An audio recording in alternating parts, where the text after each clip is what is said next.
Hi, it's me. It's Robbie. I just decided to step out and enjoy the evening as the sun goes down. Let me turn you around. It's so peaceful at night.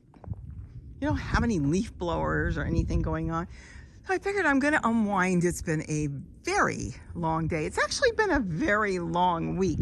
That's why I didn't get as many videos up as I planned. Oh, I want to make a cold frame. I want to get these two-system composting in my garden up. This is pretty much just waiting. Oh, well, ding-ling. I just thought of something. I'm going to make a cold frame right in here. See, I love talking to you because it makes me think, why am I not doing that? So I'm going to do a cold frame in here and I'll show you when I do it. So I figured I'd come and unwind with you, have a quiet evening, and maybe go put something together for dinner. Let's see, my daughter had to go back to the doctor's today, so as I was getting ready to do stuff, had to go take care of the kids, and they were doing homeschooling. That got taken care of. Then I brought them here, which they really liked, and I made them lunch. And we spent the day here in the garden walking around, and she got to see the bees, Linnea. She said, there's bees everywhere. I said, yeah, but the bees are collecting water today because it got warm. They didn't know that. So let's see, what can we talk about? I will be talking quite a bit about soil. I'm going to go walk over to the bathtub because I have a new water feature I'm going to put together. I was going to do that today too. So why am I going to talk a lot about soil? There's a plane. Because I think a lot of us will be making a whole lot more soil this year. Soil is not only high, but boy, am I seeing prices go up. I can't believe it. I went to the store and I didn't buy any produce, but I looked around, and when I went back in 1 week, everything went up 50 cents. And that's like for one head of lettuce, one package of mushrooms. I just started looking through and it's like everything, nothing's running because the sun's going down. All the solar fountains aren't running. And I thought, wow, make sure they got enough water till tomorrow. I'm going to water tomorrow morning because it's been a long day. Oh, yeah, I see the fish. They have water. And I thought, oh boy, there's going to be a whole lot more people planting. Went over to Lowe's and saw that the whole parking lot was just with mulch and potting soil. They are getting loads in because they're expecting a lot of people. Isn't this beautiful? A lot of people to start planting. And as I talk about, these are only 18-gallon totes. What if you wanted to set up a 30, 40-gallon tote? You can do that, or a raised bed. My goodness, you set up a 4x6 raised bed and buy soil. I don't even know how much it's going to cost. It could cost you $100 or $200 just to do one raised bed. And then you're going to hope you're going to be successful, which you would be, with your gardening. But the thing is, we can do it where it's going to cost you next to nothing. So that's why I will be talking a lot about that, because I want you to make your own soil. In desperation, I could go pick all this wild rocket. I think that's what it is. And I could pick this, throw it on the bottom of a tote, top it with some soil, hopefully from another tote that already broke down, and I would have soil, because that would turn into soil in a matter of weeks. It would break down. So that's why we can make our own soil and save money. We can make cold frames too. We'll do that. So what else do I want to talk about before I run in and make Gary dinner? Because like I said, it was a long day. You know, let me give you a tip on buying an appliance. And we're still not through. This will be interesting because it is something I've known, but I haven't done because I haven't had any problems, knock on wood. The refrigerator, I think I might have mentioned that. Isn't that pretty? It went. The one part was working, one part wasn't. So we went and bought a new one. The new one came. I'm not going to say who it was because I had an incident doesn't mean somebody else will. So we won't talk about the name of the company.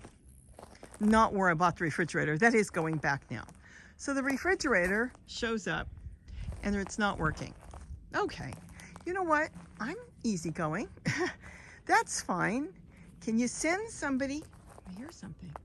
Can you send somebody? It's down there. Nothing. It's quiet. It's out to fix a refrigerator.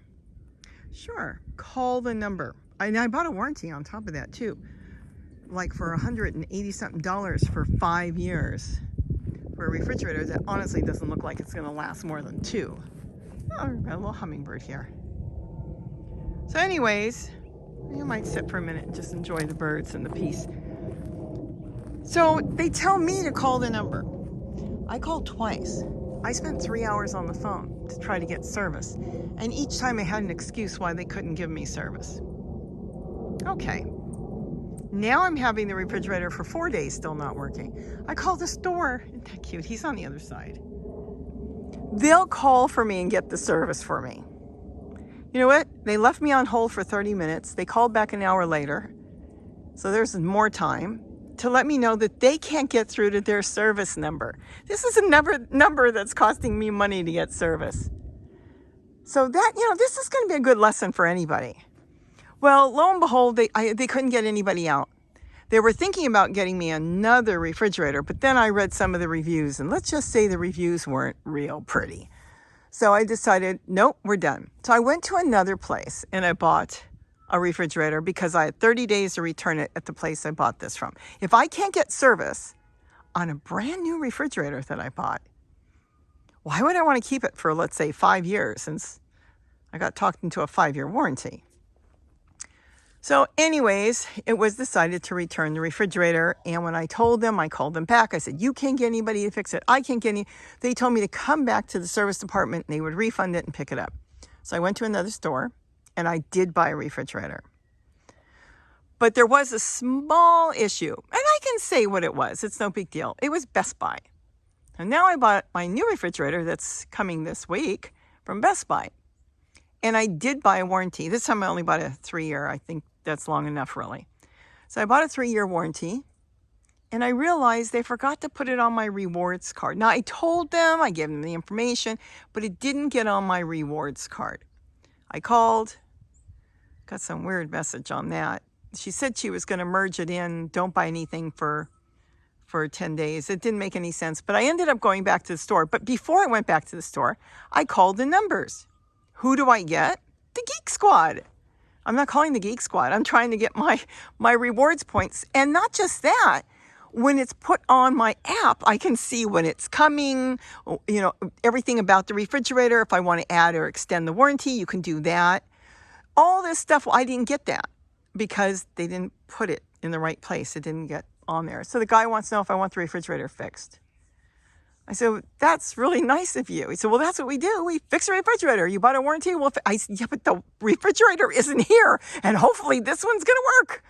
So he said, well, I can't help you with the rewards. All I can do is set you up to have the refrigerator fixed. I said, well, please, let's hope I don't need it fixed, because I most certainly don't want to go through that again. And I said to him, it's not here anyways. So we went into the store, and there is an issue. They can't put it onto my rewards card yet, but they are working on it.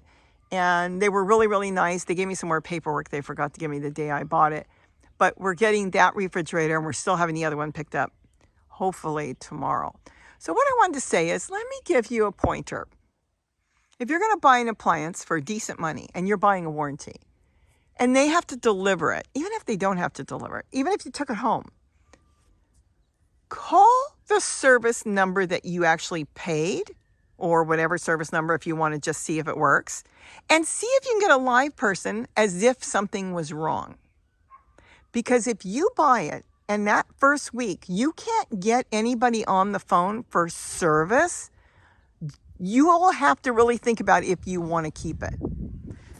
Because if that's my thought. If I can't get somebody on, I called so many times and I was on hold, and I looked up the reviews for this company, and it was like, they all said that. I've been on hold for 55 minutes. I can't get somebody out. I mean, I started reading the reviews, and it's like, oh my goodness, this is a big company. So if you're spending a lot of money, there's a tip.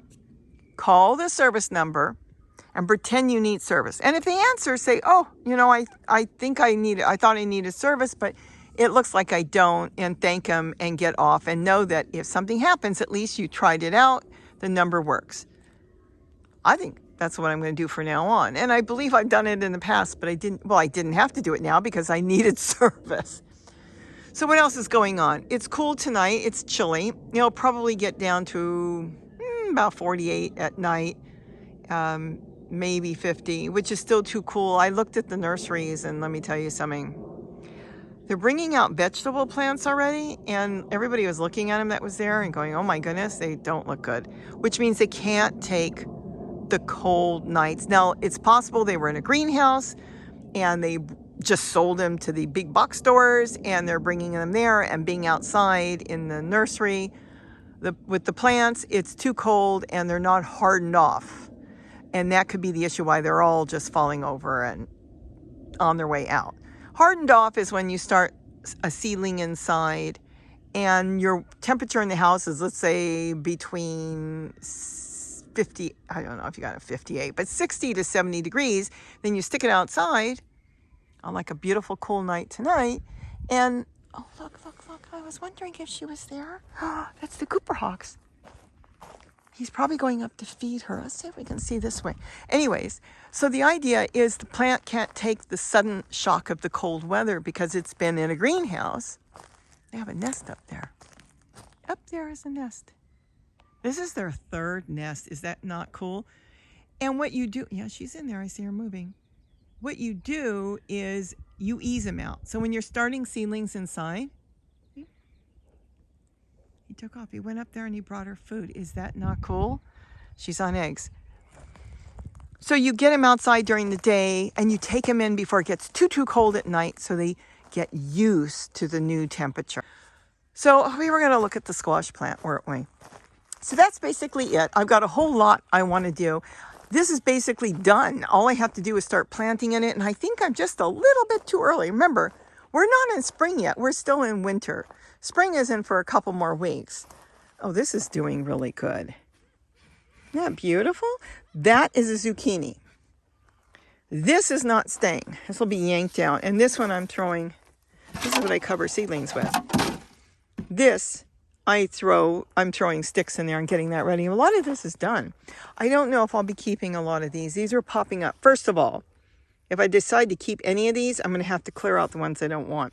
Because if you leave too many seedlings, I have about 10 of them in there total, they won't grow. I'll get spindly plants because they're all fighting with their root system, trying to get all the nutrients, and they're fighting with each other.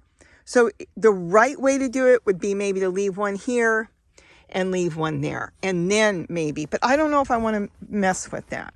This is last year's plant. Now it's going to start flowering. That's a male, anyways, a male flower. And same thing here. So I'm going to really get serious probably in about 2 weeks as far as planting seeds. Isn't it nice outside? I'll have to sit with you in the summer when it's warm and I'll have it all planted up more. And the chair garden, if you go back at the last videos, the past 2 years, oh my gosh, it was like a jungle inside there. It looks so pretty. Oh, that's right. And I've got to do how to make the corner holders for the tomato stakes. I've got that pretty much ready to take off and do. And I'm doing crafts. I'm doing all kinds of stuff. Anyways, I just came out here to unwind with you. Isn't that cute? Gary had to do the hummingbirds today because I wasn't home. I was taking care of the grandkids at my daughter's house. And I completely forgot. And I didn't even check my camera. He said, the feeders are almost empty. So he ran and did them all. And I got home, I filled them already twice. There are babies everywhere. I know. Got the nest on the deck. So with that, I'm going to go in the house.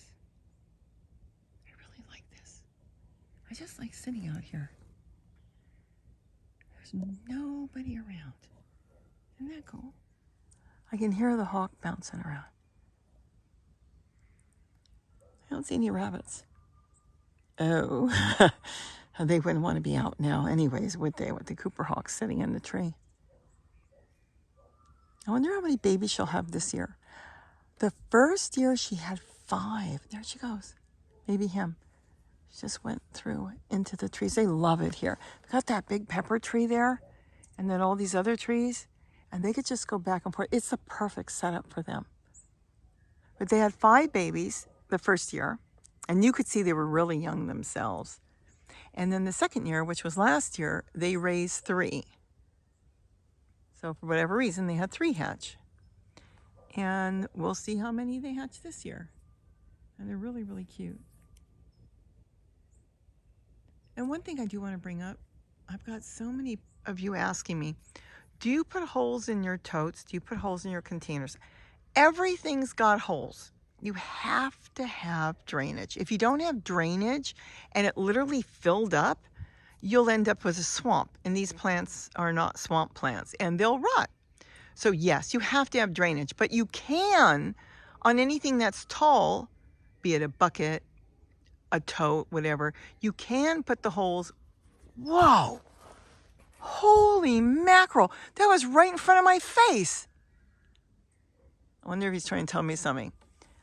I don't know if that caught it on camera. He came out of the tree and he literally flew in front of my face. You can put the holes up and leave a little water because they'll bring their roots down, and if they don't want it, they just won't touch it. Their roots won't go down there. But when they want it, they'll bring their roots down. If it gets too hot, the water will work its way up. So it's fantastic to put the holes up a little bit. But everything always needs drainage.